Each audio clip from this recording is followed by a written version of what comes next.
안녕하세요, welcome to Next Smart Chip. I've lived in Korea for nearly half my life, and on this channel every week I post a new Korean recipe. Some of my favorites as well as some things I'm trying for the first time.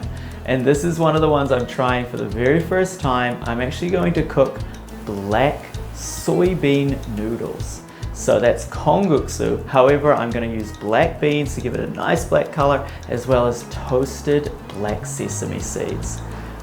Let's get started.